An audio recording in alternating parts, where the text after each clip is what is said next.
All right, welcome back to Live Impact News here on the 13 News Now app. It is 2:34 p.m. We are approaching the end of our stream here. Not really. We still have a quarter of the stream left to go. We haven't had a lot of live events today. We spent quite a bit of time at the G7 Summit.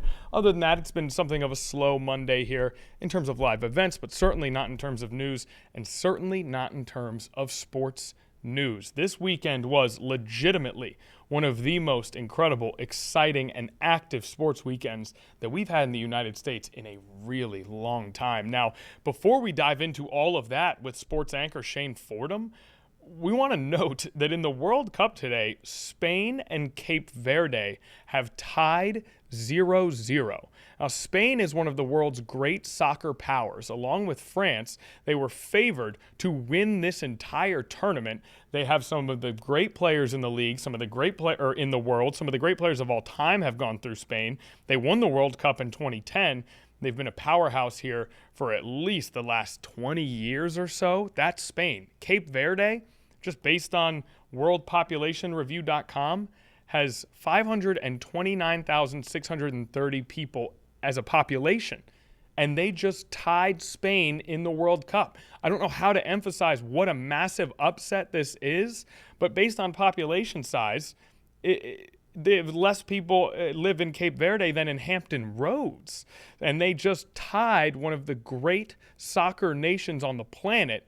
An incredible result for Cape Verde. What a crowning moment for their soccer program and likely the history of sports in Cape Verde. An incredible day. And, you know, it's interesting. All the celebrations that we saw on the streets of New York City over the weekend, perhaps last night in Carolina, I would imagine that they are rivaled by celebrations and feelings of passion in Cape Verde right now. What a tie for Cape Verde with Spain. Okay, let's move forward to some of the sports we had here happening domestically over the weekend, okay? Do you want to start World Cup, Stanley Cup, NBA Finals? Where do you want to start, Shane Fordham? We can start wherever. I mean, it's all kind of insane right now. It's really just a rush of I cannot it's imagine. giving me anxiety low-key with just how crazy this weekend was. That is a good feeling, though. As a sports fan, that nervous energy is kind of what you want, right? Yeah. Okay, let's start World Cup. Since that happened all the way back on Friday night, you were on camera when you fixed your lapel there, but I thought it looked kind of cool, personally. I thought it looked cool. Now, trying to make it quick. The United States soccer team, a lot of questions surrounding the United States soccer team going into this World Cup. Yeah. Quite a bit of talent on this team, not on the level of Spain, but for a U.S. team, a lot of talent. But they enter into the World Cup with injury issues, fit issues, chemistry issues, and a question of ability to translate that talent into team success. They're facing off against Paraguay in the first round on Friday night, and it looked like a relatively even matchup. The U.S. just 4-1, an absolute dominating performance, genuinely one of the most impressive performances the U.S. has ever had in a World Cup. Yeah. And all of a sudden, the expectations are flipped. What was your takeaway from that game? Did you get to watch it, and what was it like for you? Oh, no, I was watching. I was locking in. This is a year that many believe is the year Team USA will make it the furthest than they've ever had in the World Cup. They've never made it to the round of 32 before, but based on that Paraguay, that's what I've read. We can fact check that if you want. Team USA. Team USA. Team USA did 2002. Team USA did make the final 8. Now, what you may be thinking, Shane, I think maybe the fact that you saw. Did I get that wrong? It was, well, I've seen reporting on this that is actually very confusing. This is the first year with 48 World Cup teams, and so there was no round of 32 before. Okay, so technically you are correct. Okay, I got you. But they have advanced past the second round of the tournament. And I got to let you off the hook here because I have seen a lot of articles on this that present it in a very confusing way. Yeah. The round of 32 is kind of a whole new thing. There's 48 teams in the World Cup for the first time. Yeah. So I didn't want to, definitely not trying to put you on blast because I it's a very normal thing to get confused about. Okay, but they have not had the type of success that you would think the U.S. would have for the athletic prowess that we've been able to show as a nation here. Right. They've made 1 or 2 deep runs going back to 1930. And now poised to potentially actually really make some history here as a country. They really handled Paraguay the way they should have in that matchup. You know, they were going in, I believe, as the favorites to win that matchup. So they handled Paraguay the way they were expected to, which is good to see. 4-1 is a blowout in soccer. I mean, that's a 30-point blowout in an NBA game. 3-0 going into halftime. And, I have found that in past World Cups here in the United States, for the general population, soccer does not track like football, basketball, and baseball do. And hockey oftentimes, right? And then the World Cup comes, and slowly and steadily there's that swell that builds, especially with success. And I sat with a group of friends of, varying degrees of sports interest and passion, and very few of whom watch soccer on a year-round basis, and everybody was locked into this game, and we were celebrating goals like we wake up at 6 a.m. to watch the Premier League every weekend. So I think that you are going to see a swell of soccer passion here in the U.S. For you grew up playing football and basketball. Are you feeling a little bit of extra passion for the game now, covering it and watching the U.S. do well? Oh, yeah, definitely. I'm not one that usually will watch soccer, like you said, during – I guess outside of the World Cup, but it's just something different about the World Cup. Obviously it's bigger than the Super Bowl because it's global. Mm-hmm. It's really arguably the biggest sporting event in the world. So it has its way of uniting all sports fans that aren't maybe usually that would be considered more casuals, but it unites them in a way that we don't usually unite. Outside of absolutely, for sure. Totally, and I just cannot wait to see where this goes. It's Australia on Friday now, and here's the funny thing about success: expectations were mixed for the U.S. Right now, all of a sudden they get this win, and expectations are through the roof. How does that impact a team? How does that impact your mental? How does that impact the pressure that you may feel? It's sort of a weird paradox where before winning, you didn't have pressure. Now that you've won, you have pressure. You've proven that you're better than we thought, but now how do you hold up against the standard that you've set? I think it's going to be really interesting to watch against Australia on Friday. Yeah. And I believe having, or at least against Paraguay, I think when it comes to dealing with those expectations, having home field advantage does help as well. Big time. When you don't have to travel. I completely agree with you. I think it's something that was maybe underrated going into this tournament is that you are home. You are the home team, both in terms of fans, but also understanding and being used to the climate, understanding and it's just travel is a little bit easier. Where you're staying is a little bit easier because everything is more familiar to you. The food that you're eating, the diet, what's available to you from that sense. So I totally agree. I think we maybe slept on that home field advantage a little bit, and I do think it's going to play a big role. And I think that honestly transitions into I don't mean to cut you off. It transitions into the NBA Finals very well because it seemed like every game for the Knicks was a home game, no matter where it was. Well, those New York fans travel, man. Travel. Every game felt like and sounded like a home game for the Knicks, which I think did a lot for them, especially with them starting late consistently throughout the series. I think that did numbers for them, in really each game. And that goes back to the series against Cleveland. That goes back to the series against Philly. Unfortunately, I know you're a Philly fan through and through, but that series against Philly, those Philadelphia games felt like Madison Square Garden. They did. In terms of the representation and the crowd there. Yeah, they took over. They took over. And that's not something Philly fans are really used to, especially at Eagles games. Right. It's not something. Well, that's not going to happen at Eagles games. Yeah. Which the Eagles are. Philly is a rabid sports fan. I think the Eagles are another level. Yeah. Right? Yeah, it seems that way. The culture around the Eagles is definitely different than the culture around the Sixers. But that still, could be just football in general, maybe outside of New York. Yeah. Just because every game is bigger. Right. It just there's more hype around every game. Every game, the stakes are raised. Mm-hmm. And look, the Spurs are the only professional team in San Antonio. And they were infiltrated by Knicks fans as well. Yeah. I did see some stuff about, it was so expensive to get a seat at Madison Square Garden that it actually may have been more affordable to get a plane ticket and a ticket to the road game than to go to Madison Square Garden because it's $7,000 to get in the door. Nosebleeds were thousands of dollars. Right. To sit up there with the Ewing jersey. You're touching the Ewing jersey. Yeah. You paid about maybe $5,000 for that seat. You brought up the Ewing jury. This is the history of the New York Knicks that came to full and total gratification and fruition in this moment on Saturday night. Yeah. New York is the mecca of basketball, New York City, right? the New York Knicks are a team that is so closely tied with that city. New York has the Mets and the Yankees. They have the Giants and the Jets. Now, I know what you're going to say, the Brooklyn Nets. The Brooklyn Nets have not taken hold in that city from what we can tell observationally. No, it's Knicks town all the way. It is a Knicks city, all the way. and it is a city that is absolutely crazy about their basketball, and they go and get that title. Give me some historical context around this championship. Bro, 50 years since the Knicks have won their last title. Yeah. It's something all of the great Knicks that have ever been Knicks, something that none of them have been able to accomplish. Ewing wasn't able to win a title. Carmelo Anthony wasn't able to win a title. Amari Stoudemire wasn't able to win a title. Amari Stoudemire wasn't able to win a title. Jeremy Lin. Jeremy Lin.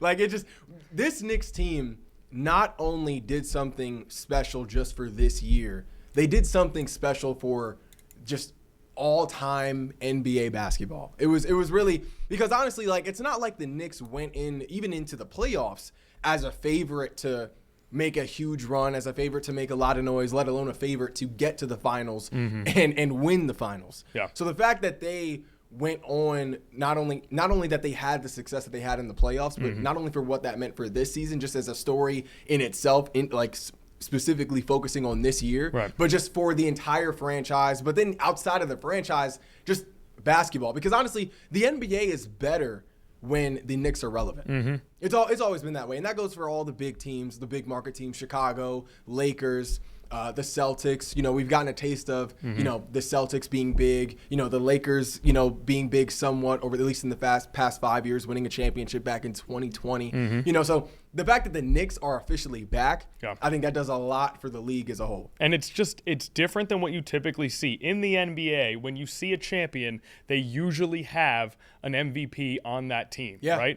Or like an MVP candidate. From Jordan to Shaq to Kobe to Duncan, teams that are winning titles, to Steph and LeBron, teams that win titles usually have the best or second best player in the league. This team was, obviously, Jalen Brunson has elevated past what anyone thought he could be. But going into these playoffs, they did not have that. They did not have one of those true, genuine, best in the world MVP candidate players. Now, we can talk about whether Brunson is that now, but for them to rise above what is historically a league that rewards the Jokic's and the SGAs, this was an absolutely spectacular display of team. Of a team that seemed to genuinely like each other and there was real chemistry there on a personal and professional level. I think that's the best thing about basketball, is that the best team can overcome the best player when the chemistry is right, when all five guys are working in concert together. We saw that here. They had all of the baseline components. Like, they had their clutch closer in Jalen Brunson. They had a lot of really multi-purpose, all-purpose guys that could really do a plethora of different things that a championship team needs, like defenders. You know, they had rebounders. They had just flat-out hustlers, they're very balanced guys. And there's multiple guys on the squad that can do multiple things. They can play inside out. They out. can play out of the post. They can hit threes. They can get out in transition. They can play small. They can play with more size. They just very balanced. A lot of options lineup-wise. A lot of options just skill-wise, athleticism-wise. There's nothing this team couldn't do personnel-wise. And I know you kind of poke fun at me for this take, but they also had the coaching.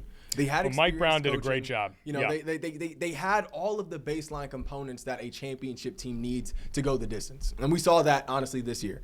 No matter how talented the team was that they were playing, you know, regardless of how talented the Sixers were this year, regardless of how talented the Cavs were this year, obviously regardless of how talented the Spurs were this year and will be for years to come with as young as they are, their experience, their discipline, their ability to get better and progress as the game progresses, you know, to continue to improve. A very clutch team. This team was never out of a game. Down 13, down 24, down 29. The Knicks were always in every game, which speaks to their mental toughness as well.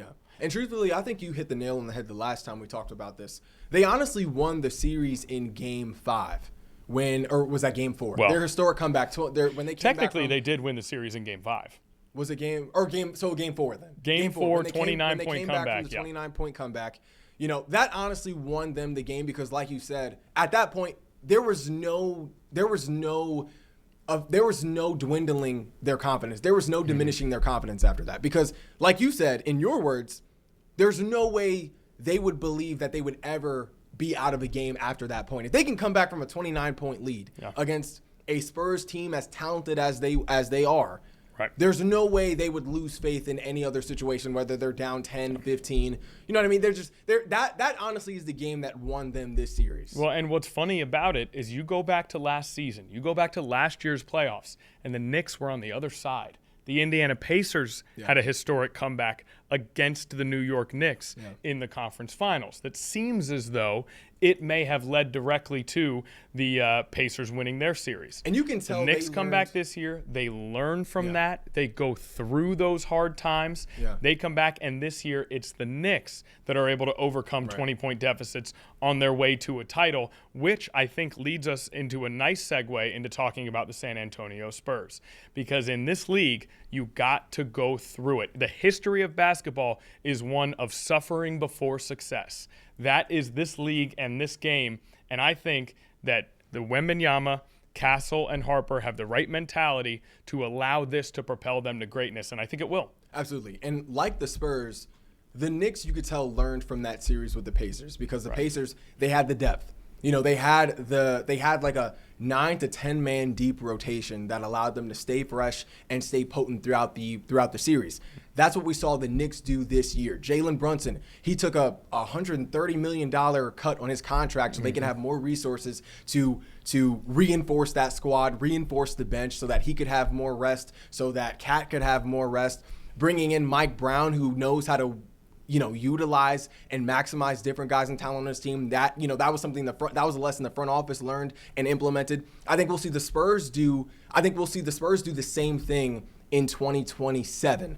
Just like you said, the Spurs, they lacked the confidence. They lacked. I think the Spurs had, weirdly enough, and you're cooking right now, but weirdly enough, I think the Spurs were very confident in themselves. Now, maybe it started to shake a little bit as those finals games went on. Maybe I think they were too confident. Maybe a little too confident. They were a very young team that, again, had not faced that adversity, right? They had not had big losses on big stages and big moments where they failed. And I think that led to maybe even a little overconfidence. It's overconfidence that ultimately is a good thing as a basketball player because you have to believe in yourself to accomplish these things. But that combined with lack of experience may have led to what we saw here in this series. It seemed like their overconfidence led to them being satisfied too early. And that's something that's a lesson that they needed to learn at this point, which I think will lead to another championship run, possibly a championship winning season next year. Not to let your foot off their throat. Well, and you know what I mean? It just whenever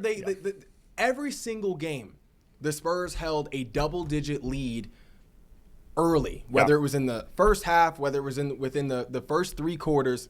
They held a double-digit lead in all 5 games.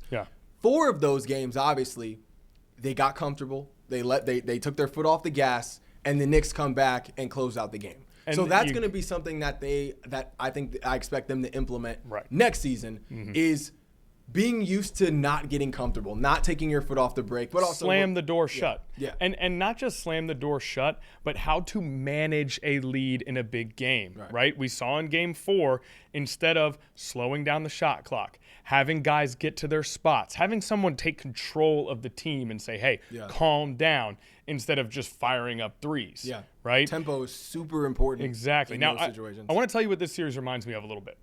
Okay.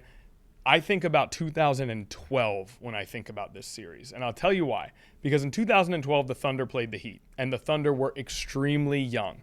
Essentially, their big 3, Harden, Durant, and Westbrook, were young, just like the Spurs' big 3 of Harper, Castle, and Wembanyama are young. They were so talented that they were able to get to the finals. Funny enough, they beat the Spurs on the way there. They were able to get to the finals. And then it was a 5-game series with the Heat that had a blowout in the last game, but was a very close series and a very competitive series other than that. But the Thunder were not able to execute late in the games like the Heat were, and therefore they lost the series in what was a much shorter series than it should have been. And everybody said, the Thunder will be back. The Thunder will be back. They'll get titles. Look at this young trio. They never did, right? Yep. That team never got back to the finals. Yep. And so you look at this Spurs team. Now, granted, they traded James Harden, which is Harden, lunacy when you look back on it. But still, you look at this Spurs team, and it's obvious that to us that this team is going to win championships, many of them. Yeah. But you never know. And so it hurts anyway to see this opportunity go out the door. Yeah, and I think that's a good example because when you look at that Heat team, they obviously had finals experience from the year prior when they gave up that huge fold job to to Dirk Nowitzki and the Dallas Mavericks. Yeah. Which was really which ended up becoming one of the greatest playoff runs that we have seen from a player. But and honestly, the Spurs, they're younger now than what the Heat players were, Bron, D. Wade, Bosh, what they were at that point. So I think honestly, the Spurs have even more of a jump start to their career together, having at least this core 3, possibly 4 guys, keeping them together to possibly build on and create something special in San Antonio. I'm excited to see where it goes. For now, there's a New York City championship parade on Thursday, and the New York Knicks are NBA champions. They had to clean up the burnt buses, the tipped over ambulances. Now you and I, let's stay on that, Bussy and I. Let's stay on that for a brief moment, right? That celebration that we saw in the city. Everyone watching at home, you are going to see clips that show some of those things, right? That's what's going to be shown to you. Yeah. I have been lucky enough to be in a major city when that team won the championship. You have been around championship celebrations. What you're seeing is 1%. 99% of the people out there in New York City are together celebrating as a community this championship. And then you got a few people who are going to do some things that draw most of the attention. Yeah. Don't let that sully your interpretation of this title in New York. This is a special moment for the city. But yeah, definitely got to get those things cleaned up in order to move forward with the parade for sure. And I just want to say, I don't appreciate all of the Knicks fans that are now coming out of the woodwork. Like people, let them have this. No. Shane, let them have this. Why are you gatekeeping fandom? I can't do this. No. People that I heard singing the Sixers fight song, 5'6", 76er. Like I now they're saying go New York, go. Yeah. They're gallivanting in Times Square, downtown Manhattan. Shane, we can't. I can't. I know these people. We can't gatekeep fandom. I know you are not a Knicks fan. And you're celebrating downtown New York as if you just won the like you've been a Knicks fan your whole life. You've been waiting 50 years for this to happen. I would love to know who Shane is talking about. Someone out there has really gotten under Shane Fordham's skin here. This sounds very personal and specific. Connor, I didn't want to expose you, but I remember clearly you telling me that you're a Lakers fan. You're a LeBron fan. I am. And I am indeed. This man Connor was singing, "Oh yeah, Knicks in 5. We're winning. We're winning. No. My prediction was Knicks in 7. We're winning the championship. Go New York. Go New York. Go." He's reposting the championship graphic on Instagram. Instagram. Have you ever known me to make a post? It's ridiculous. It's ridiculous. I've never once posted about the New York Knicks. Not a single time. This man's calling Brunson the best point guard in the league now. He's like, I didn't want to get on you. What are you talking about? It's ridiculous. What you just heard was 4 successive lies. Literally, not one of those things happened. You just made those things up. This is live Impact News. You can't make those things up. What are you talking about? Not only do I not post on Instagram, I certainly have not posted the Knicks on Instagram, but my mom is a huge New York Knicks fan, and so I want to make sure she gets a little shout out. Shane, we're going to work through these issues off camera. We're going to get you back to where you need to be. I'll accept Mama Rhiel, but I'm going to talk to Mama Rhiel about it. Shouts to the Carolina Hurricanes, Stanley Cup champions. We did not get to discuss them as much as we wanted to because that's the end of Live Impact News. Shout out Shane Fordham for coming on. We're going to calm him down. Don't worry, guys. We'll see everyone tomorrow.